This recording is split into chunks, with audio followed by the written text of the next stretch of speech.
The mainstream media's portrayal of Christians has been a subject of controversy for quite some time. Many Christians feel that they are being misrepresented and lied about in the media, and this perception is not entirely unfounded. There are several reasons why the mainstream media might be inclined to distort or manipulate the truth about Christians. One possible reason is the media's secular bias. Many media outlets are owned and operated by individuals who do not share Christian values or beliefs. As a result, they may view Christianity as old-fashioned, intolerant, or even bigoted. This bias can lead to a skewed portrayal of Christians, with the media focusing on the negative aspects of Christianity while ignoring the positive. For example, the media might emphasize the actions of a small group of extremist Christians while ignoring the many good works and charitable deeds of the larger Christian community. Another reason for the media's dishonesty about Christians is a desire to promote a particular agenda.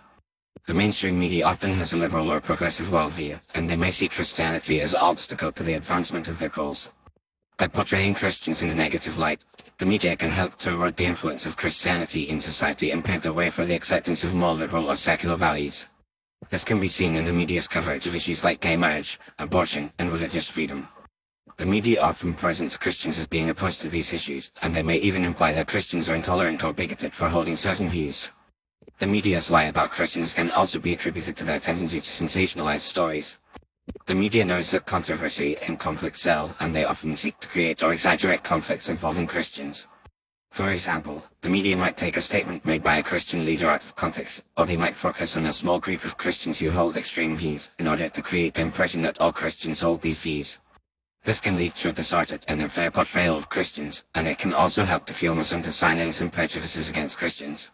Furthermore, the media's dishonesty about Christians can be seen in their coverage of persecution against Christians. While the media often reports on the persecution of other groups, such as Muslims or Jews, they often ignore or downplay the persecution of Christians. This can be seen in their coverage of issues like the genocide of Christians in the Middle East or the persecution of Christians in countries like China or North Korea. The media's silence on these issues can be attributed to their bias against Christianity, as well as their desire to avoid offending other groups. In addition, the media's portrayal of Christians can be influenced by their own ignorance or misunderstanding of Christianity. Many journalists and media personalities may not have a deep understanding of Christian theology or practices, and this can lead to misrepresentations and stereotypes. For example, the media might imply that all Christians are fundamentalists or evangelicals, or they might assume that all Christians hold certain views on issues like science or politics. This lack of understanding can lead to a caricatured and inaccurate portrayal of Christians, and it can also perpetuate negative stereotypes and prejudices. In conclusion, the mainstream media's lies about Christians can be attributed to a combination of factors, including their secular bias, desire to promote a particular agenda, tendency to sensationalize stories, ignorance or misunderstanding of Christianity, and silence on issues like persecution against Christians. These factors can lead to a distorted and unfair portrayal of Christians, and they can also help to fuel misunderstandings and prejudices against Christians.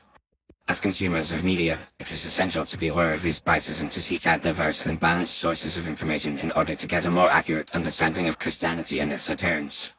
By doing so, we can help to promote greater understanding and respect for Christians, and we can also work to create a more just and equitable society for all.